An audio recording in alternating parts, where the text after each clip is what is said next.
Coming up on Tech News Today, Microsoft's got new foot controls for your computer. We take a look at what may be the Samsung Nexus S, and Steam faces a boycott. It's all on our Veterans Day show. Thank you, veterans. Netcasts you love. From people you trust. This is TWiT. Bandwidth for Tech News Today is provided by Cachefly at CACHEFLY.com.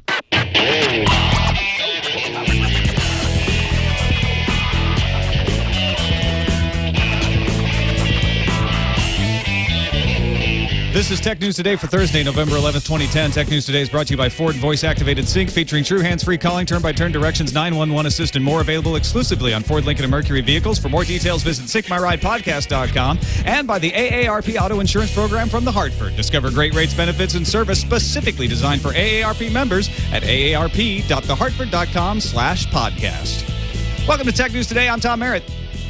I'm Becky Worley. And I'm Dr. Kiki. And that would be me, Jason Howell. This is the show where we kick around the tech news of the day along with you, try to make sense of it all. And the Nexus S is leaking out. But before we get to that, Becky Worley has gone above and beyond today to be on the show, and we have to acknowledge that. Above and beyond. She actually went below and out. She ran cord along the floor, didn't you? Oh, yes. Going right out the front door. My fantastic minivan is out there idling, and we got a power outage here. So I've got the cable modem, the router, and the computer all hooked into the cigarette lighter. If you lose me during the show, it means someone's driving away with my car and has stolen it. Please. I was going to say, is your car running?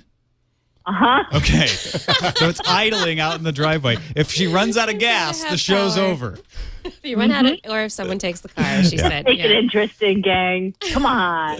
All right. Anyway, back to the Nexus S. I had to give you geek points for this. Like, pretty incredible ingenuity. Yeah. Impressive, Becky. Every geek should have an inverter. It's a critical tool for geekiness. Agreed. So here's the story on the Nexus S, and Gadget breaking most of this stuff. But first, Best Buy leaked out a mention of it on its website, saying you'd be able to get the Nexus S through T-Mobile. The Nexus S would be the next Nexus. We had the Nexus 1, remember, last year. So this would be the next version of it from Google. It'd be a Google phone again.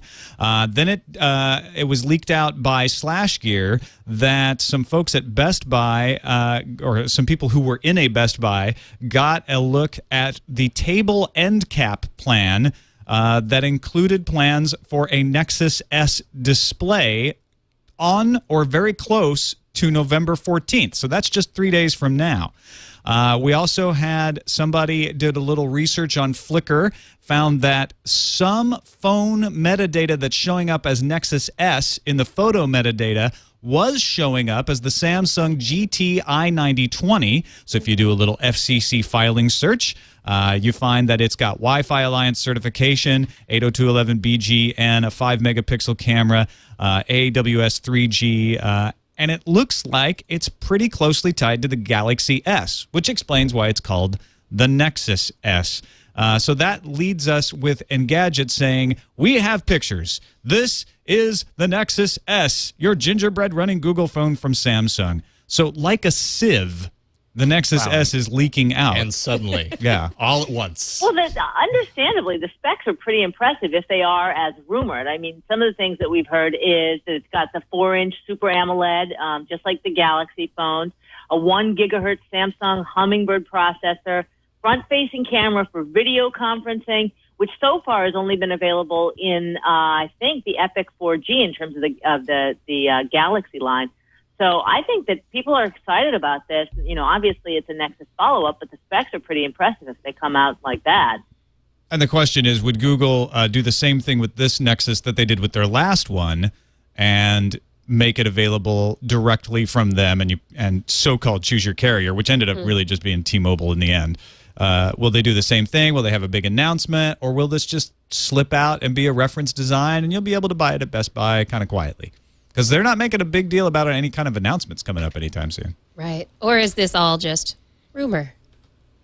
Why would Google do this again, though, in terms of that marketing direction, do you guys think, in terms of distribution? I mean, they that seemed to be a failed model, is directly from Google. Is there any incentive for them to try that again? Was that just too early? A lot of developers want to have a reference design phone. So you've got a base foundation for making another Nexus right there, something with an upgraded level of hardware performance for developers. A lot of people still like the Nexus 1. It was not sold correctly. So my guess is Google says, we're going to make another reference design phone. It's going to be unadorned, running Android the way we ship it without any modification from a carrier or a manufacturer, but we're not going to sell it the way we sold the Nexus 1. We're just going to sell it in Best Buy. That's what it looks like to me. Just get it out to people and see if they like it. All right. Apple and Twitter are working out a deal for Ping integration. Well, apparently they have. You can go into iTunes now and hook it up to your Twitter account. And if you like or review or post or purchase music, it will be posted automatically to Twitter. Yay. No, not yay. No. I don't want that. I guess a lot of people do like this, though. And then maybe it makes Ping slightly more usable. Maybe a little bit more friendly and more social even, but at the same time, I think it's really interesting that that Apple didn't bother to announce it.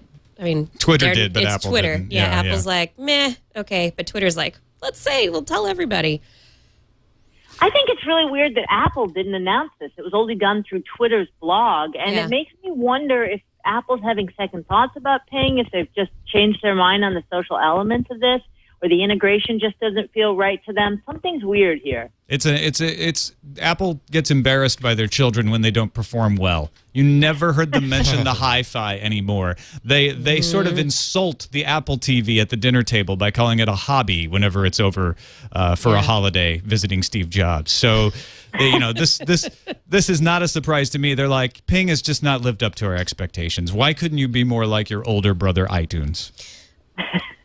Ping was never going to go very far with what they gave it. I mean, it just isn't very usable as far as I can, in terms of a social element for the web. Now, what would be usable that's not coming from Apple anytime soon that we know of is a news rack, somewhere where you could find magazines and subscribe to them on iOS. Publishers frustrated with Apple are getting together with Next Issue Media, a magazine consortium, and they plan to open a digital storefront early next year on Android. Nice. And they say they want to take advantage of the Android tablet fever that the Galaxy Tab, among others, is creating. Yeah, and this story is really interesting. They're not going with Apple. It's probably a result of the difficulty that publishers have within the Apple ecosystem, whereas the Android ecosystem is much more open. So getting publishers into it is going to be a lot easier. You don't need Google's approval right. to access customer subscriber information, to create in-app subscribing, deliver issues to the subscriber that way. Yep. Essentially, to me, this is like, well, why should we wait? Why should we negotiate when we have this other platform? Well, I mean, you have a huge market share with the iPhone, so they will have to go back at Apple and all the iOS devices. But I think the big issue here are the dollars and cents. So remember back in September, Apple was rumored to be coming up with a new split for publishers where they would take 30% of the subscription revenue and possibly 40% of the ad revenue. But that hasn't quite materialized the way we thought it might in the fall here. And then the other really big issue is that Apple doesn't allow publications to take any of the data about users and share that with third parties. And that's a huge revenue maker. So if Android allows publishers to do that, then it's a much better platform for them just monetarily. Everyone thought the iPad was going to be the great salvation, but as we're seeing it, maybe Android and Kindle devices that actually get the needs of publishers financially. Good to have competition. Yeah, so they're probably the iPad versus the Android stuff. It's just going to be different directions unless Apple opens up in that direction. Let's take a break and thank our sponsor Ford and voice-activated sync. You want to jump in your car and say, I need to go to the IGA on Harris Avenue. Take me there. The Ford Sync can do that. You talk to it. It hears what you say. It talks back to you. It gives you turn-by-turn directions and more. 911 Assist means that if your airbags are deployed, it automatically calls 911 for you. Hooks up to your Bluetooth phone when you jump in the car. Most Bluetooth phones just hook up right away, and you don't have to take your eyes off the road to do any of this stuff. You can do stuff like text messaging. You think, you can't text message in the car. That's a bad idea. Well, normally you'd be right, but with Ford voice-activated sync, you can actually speak the text message or have it spoken to you. So you're not looking at something, you're not changing your attention, you're just dictating that text message and you have it sent, all while you keep your eyes on the road. Check it out at a Ford, Lincoln, and Mercury dealer near you, or visit syncmyridepodcast.com. Don't forget, it also does personalized traffic alerts. So if you're on the way to the IGA on Harris Avenue and there's a big traffic jam on 1st Street, it'll tell you and say, hey, you know what, you might want to take 2nd Street. Or if you were like me today, if I'd been driving with Ford voice-activated sync, I would have known there was a Veterans Day parade in downtown Petaluma, and it would have routed me around it instead of me driving in amongst a bunch of tanks and people wearing 1940s Army gear, which was actually pretty cool. Yeah. But it did delay me a little from getting here. Right. I think you meant routed you around it, Tom. Routed. We do have an international audience. Rooted. I didn't. You don't have to root. You the root sync for truffles in order to get the turn-by-turn directions. Root some. You know, if you're going to the IGA on Harris Avenue, you're going to say anyway. Check it out at syncmyridepodcast.com. And we thank Ford for their support of Tech News Today. Fox is now blocking Google TV. That means all the major broadcast networks here in the U.S. are blocking CBS, ABC, NBC, and now Fox. All detect the Google TV platform and say, we're not going to show video to that. We'll show it to your laptop. We'll show it to your desktop. But we're not going to show it to you on your television. If we could tell that your laptop was hooked up to your television, we'd block that too. Because we want to make you pay for Hulu Plus. But we can't figure that out yet, so we can't. Now, on the heel, we mentioned yesterday that Boxy has a deal to get Hulu Plus on the Boxy now, so that war is over. This is the new broadcast network war. Google, for their side of it, Rishi Chandra, speaking at the New TV Live conference, said cord cutting is simply not happening. That TV does a pretty good job of delivering content. Google TV is just there to help you find the television. And you're right. You run your cable or your satellite or your over-the-air broadcast through the Google TV, and it takes your schedule and puts it up for you. So it's not trying to replace that. It's just trying to put everything in one package. The problem. I don't know about that cable cutters not happening, though. That sounds like a bunch of hooey. Oh, no, Viacom even backs them up on their earnings call today. Well, it's in their best interest to say that. That's not what we're seeing from some of the other cable subscribers. Comcast says they lost 275,000 subscribers. It's all the economy. It's the economy, Becky. This has nothing to do with cable cutting. 155,000, sure. I actually think they're right. I think very few people are cutting the cord. Even people like me who use Google TV or Roku boxes aren't cutting the cord. They're not getting rid of their cable or satellite yet. People want to, and they're threatening to, but there is no all-in-one kind of way to do that. That doesn't have at least a few speed bumps along the way. There are speed bumps, and so you have to be willing, if you're going to cut the cable, to deal with them. And most people don't want to deal with it. And especially looking at Google TV, they've got the controller for the Google TV is this complicated thing that looks like the controller I have for my home media PC, which allows me to It's just a keyboard. It's actually pretty ingenious. It's a keyboard, but it's not press a button, change a channel. It's true. It's not easy. It's using a keyboard. Yes. I think that the thing to consider, I feel like I'm a money honey today, that I got to bring out the dollars and cents here. But the thing to keep in mind here is, the networks have they just don't see how this is all going to play out into their business model, because they have to remember the fundamental truth in the world, which is, why buy the cow if you're getting the milk for free? So they're getting 50 cents a subscriber. CBS told the Wall Street Journal they're getting 50 cents a subscriber from Time Warner Cable. Why would Time Warner pay them that kind of money if they're letting it all out on the internet to the likes of Google TV? So, it makes sense. The business model is it's just a Wild West out there right now. Yeah, I don't think it's nearly... this reminds me of, and I've mentioned this before, when they told us at techtv.com that we couldn't run the postage stamp video of the entire episode of the Screensavers because that would undermine subscriptions to cable. We could only run the postage stamp video in 5 minutes per half hour of content. Right. And now, when you actually have large video in high definition, they actually allow you to put entire episodes of shows up on the internet. So, in other words, they do it backwards.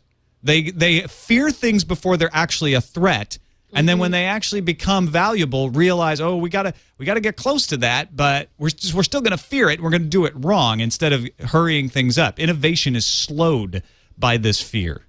It is about dollars and cents, but it's not about the free milk and the cow. It's about how do I make money off of all of these eyeballs. These eyeballs are the same everywhere. They have to figure out how to convince advertisers that the eyeball impressions on the internet are valuable. And that hasn't somehow nobody's been able to do that. Meanwhile, Viacom planning to sell off Rock Band. That'll give them a little extra money to make it over the hump. We can make it. We're going to sell. I don't know if this means... tell me, guys, what you think. Harmonix makes Guitar Hero, Rock Band, and now Dance Central for Xbox 360. Things seem to be going well for them. They seem to be selling well, but Viacom just kind of, in their earnings call, said, yeah, we're announcing plans to sell Harmonix. We don't want to... Is it just that Viacom doesn't want to be in that business anymore? Well, the CEO, what's his name, Philip Dowman, he said this is about focus. We're trying to just focus on what we do best, and the console games business requires expertise we don't have. That's basically his line on it. I also wonder, and there were a lot of speculations online about whether or not the music rhythm games have sort of peaked and they're dead. I'm not sure. The plastic instrument games? Yeah. I mean, I think Dance Central may be one of the most successful ones, but where do they go next? And so the question is, will they actually be able to sell this to Microsoft, to EA, to Activision, or will they just raid all the talent? Yeah, I think you're right. And I think a game manufacturer like EA, which they are already partnered with, is probably the best way to go there. Meanwhile, game retailers are threatening to boycott Steam. This is a whole other side of the game industry that's under attack. Steam, of course, is the program that lets you buy games over the internet. Instead of having to go to the store and buy them, you can download them, and then you can play them on any machine that you can log into Steam on. So what's been happening is when you go to the store and you buy a copy of, say, Civilization 5, it'll come with a Steam code quite often, and you can use that to put the game in Steam.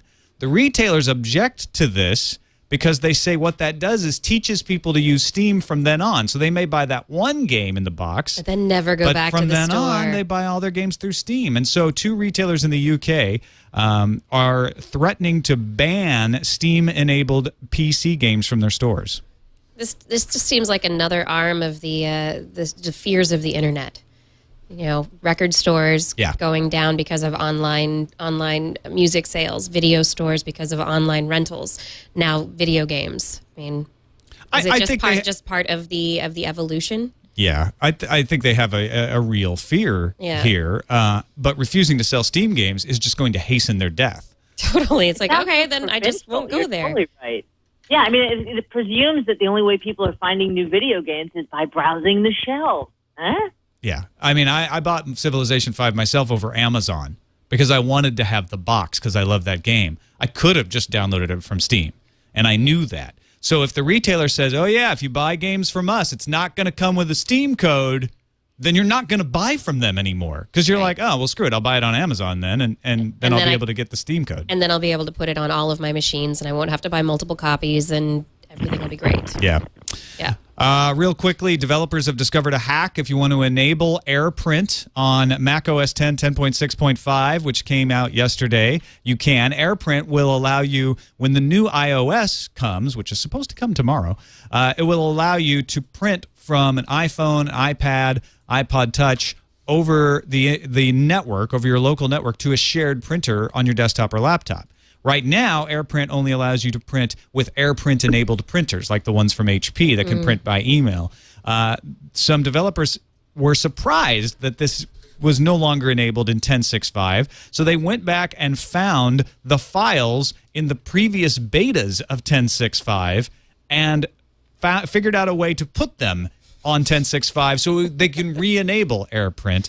If you want the details, Ars Technica has a good article that kind of takes you through what they did. But so even though Apple removed it, you can still have it. Yes, exactly. That's right. There is no stopping the hackers. I love forensic code analysis. It's so sexy. It is, actually. It's pretty good, huh? I love it. All right, and researchers are working on processor-specific malware. This is malware that says, we don't care what operating system you're running. There's no safe harbor for OS X and Linux users anymore. This malware is going to look at what processor you're running, identify it by the oddities of how it handles floating point computations, and then exploit your processor directly. No muss, no fuss, and no way to protect yourself through obscurity.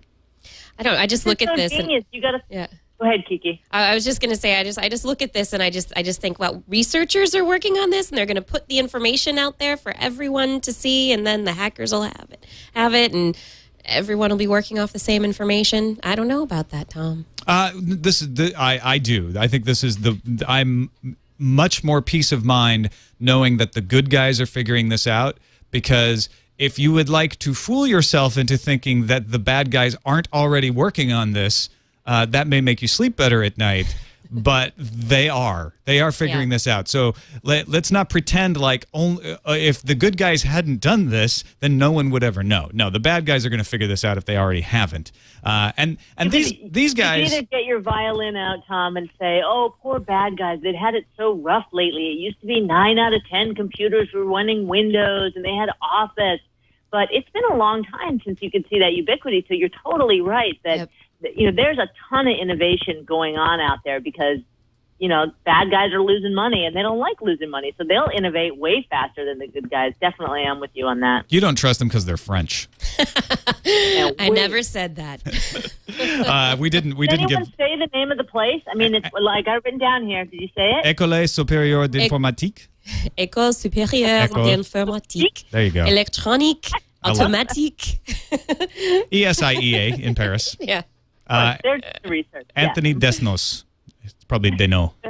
I don't know. Anyway, they have figured out a way to identify this stuff. They've gone some way towards it. They haven't cracked it entirely. They've still got a little work to do before this could actually work. They can't yet spot specific processors, but they can use this technique to identify families of them. So the way to figure out the defense is the way to figure out how it works. All right, we'd like to thank another new sponsor on Tech News Today, the AARP Auto Insurance Program from The Hartford. For our audience members that are over the age of 50, the AARP Auto Insurance Program from The Hartford can save you $384 on auto insurance. More than 3 million AARP members who are already enjoying the benefits of this program, including lifetime renewability, a lifetime repair guarantee, and a 6-point claim guarantee. Customers describe the claims experience as fast, easy, and outstanding. Check them out today and get an 8-minute quote. Go to aarp.thehartford.com/podcast. That's aarp.thehartford.com/podcast. And welcome to Tech News Today. Thanks for sponsoring us. Time for the News Fuse.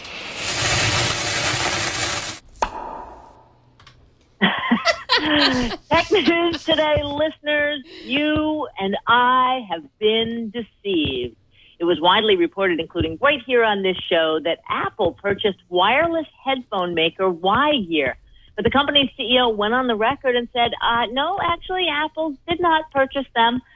They have ceased operations, and that's part of why their website was down. But basically, he said their intellectual property and their company are still for sale. I, for one, think that this was all a ploy by Tom Merritt to get me to say the name of the company's flagship product, iMuff. What was the name of that product again? Tom. New York Times is going to give ebooks their own bestseller list. Starting in early 2011, sales data will be collected weekly from a variety of sources, including publishers, chain bookstores, independent booksellers, and online retailers like Amazon. I guess since there aren't any more books in the Girl with the Dragon Tattoo series, ebook bestsellers will finally open up for other titles, so we can have a list now. Maybe, yes. HP is starting to seem like that one friend who's always over-dramatically in trouble. What now, HP? Well, a federal fraud investigation found that HP contractors had lavished, I love that word, lavished gifts on Dallas and Houston. Remember that come Christmas time, people. Lavish. On Kiki. Kiki, yes. Dallas and Houston school officials in order to win contracts funded by the government's E-rate program. Hewlett-Packard has agreed to pay $16.25 million to settle the investigation. So they just get to pay their way out of it. They're paying their way out of it. Like they paid their way into it. And they also have to tell the contractors, don't do this again. Right, You must not give gifts. Yeah. That's exactly how it plays out for the Kardashians. They're like that too, you know. So much drama. So much drama. The famed mystery missile off of Los Angeles' coast that was thought to be a top-secret military test by some hyper-dramatic local newscasters. They were rattling it off as if it were the most amazing thing that had ever happened. Well, it was actually identified as U.S. Airways Flight 808. We here at TNT did point this probability out, and it's tough for me because despite the fact that I am sort of a TV bimbo by day, I am a podcaster by night, and I'm proud to say we got it right over here at TNT, folks. Yeah. Go TNT.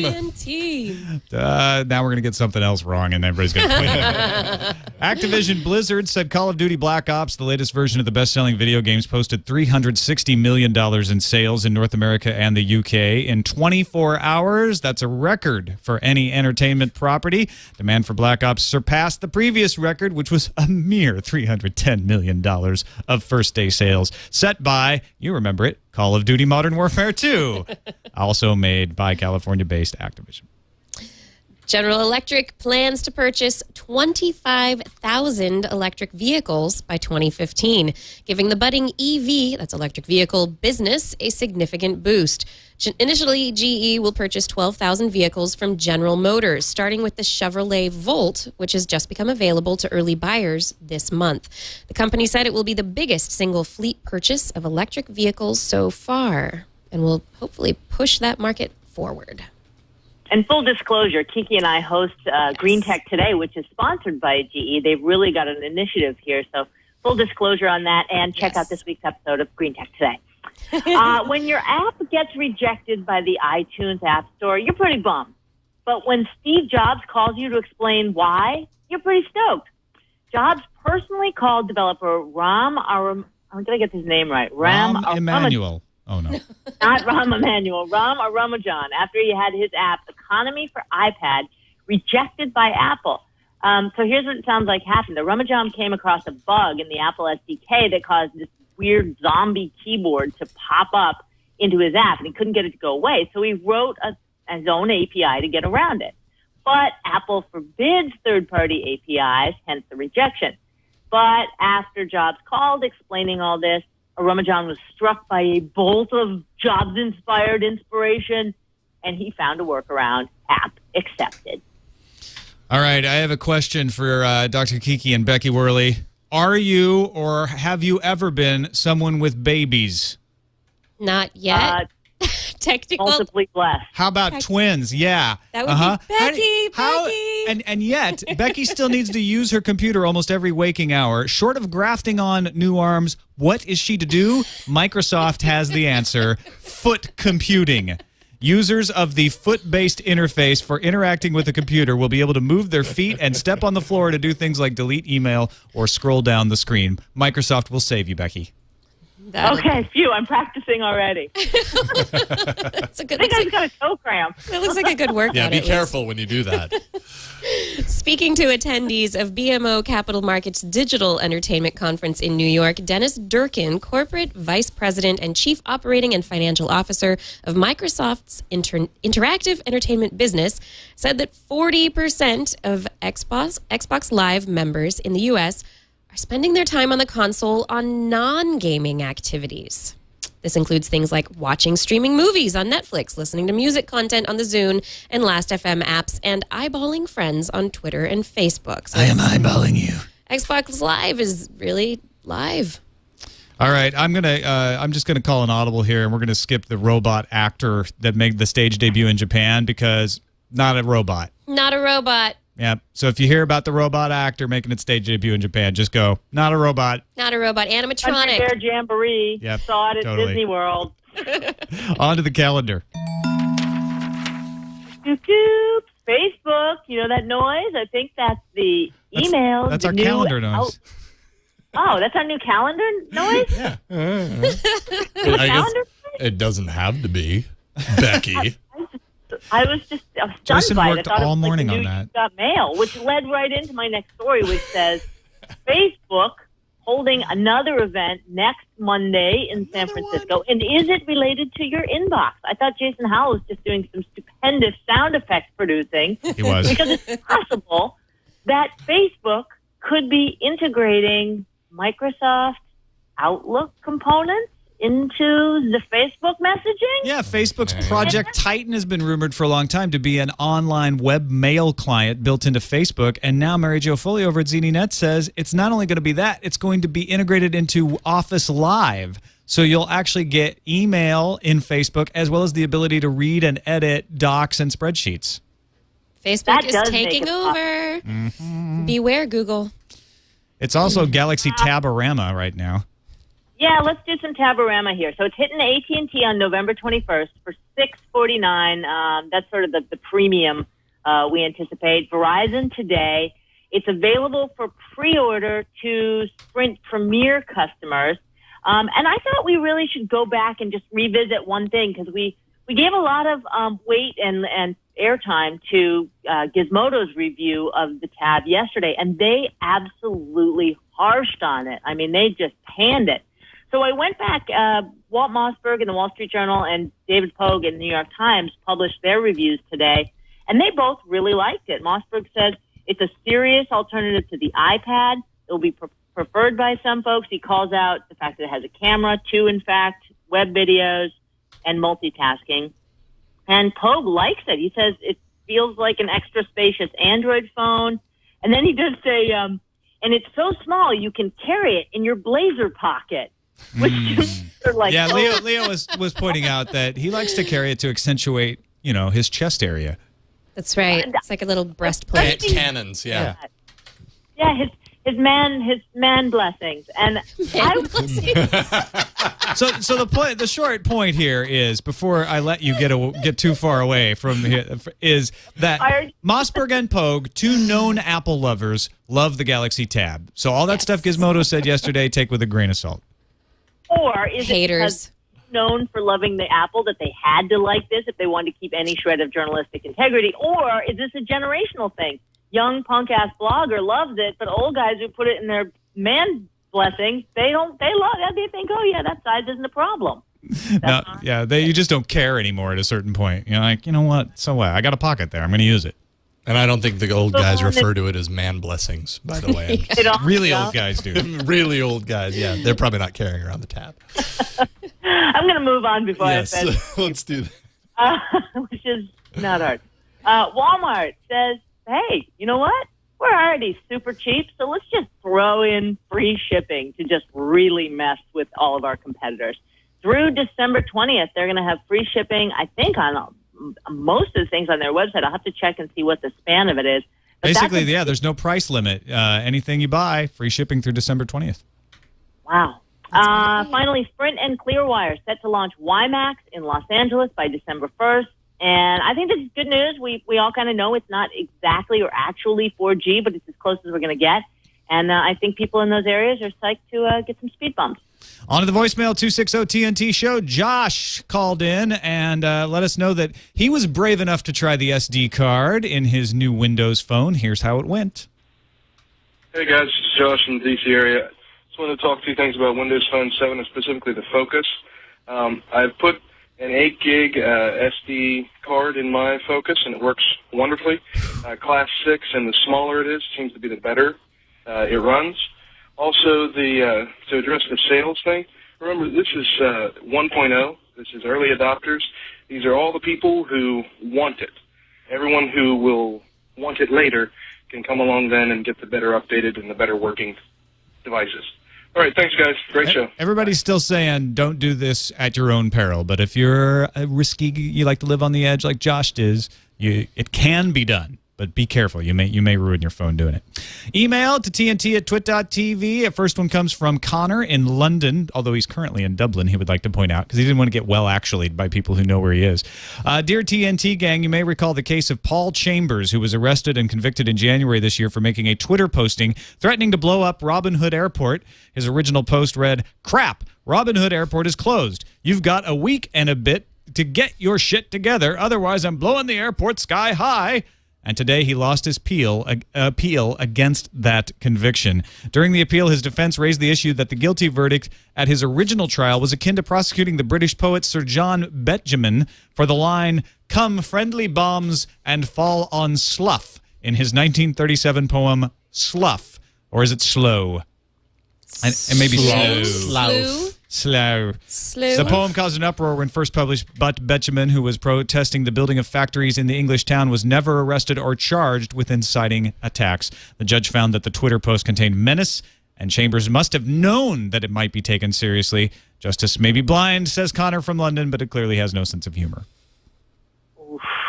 You never joke at the TSA line, man, but who knew that was true for online, too? Oof. Watch what you say on Twitter. Anything you can say. I'm told it's Twitter. pronounced slough, like plow. Wow. Okay. All right. Good to know. Next email is from Adam. He says, not sure you've seen this already, but over 35,000 UK citizens signed a petition asking the Prime Minister to abolish the proposed law that would see alleged illegal file sharers disconnected from their broadband connections, all without a fair trial. Well, the UK government responded by stating the act, and this is a quote, includes a reserved power to introduce further technical measures if the initial measures do not succeed. These technical measures would limit or restrict an infringer's access to the internet. They do not include disconnection. And then he finishes by saying, seems like we got hot and bothered about nothing. Love to hear what you all think about this. Love the show. Thanks, Adam. Well, they say that now, but they can always change their mind. And this is just a bad law. It's also being appealed to the High Court in England as well, so it may get overturned entirely. Final letter. Howdy, TNTers. Becky asked about discerning the difference between 120 hertz and 240 hertz TVs. And it's all about sports. The moment I watch any fast motion on an LCD, I can tell which is a 120 versus a 240 set, although fast motion still looks worse or on even the best LCD than it does on a plasma.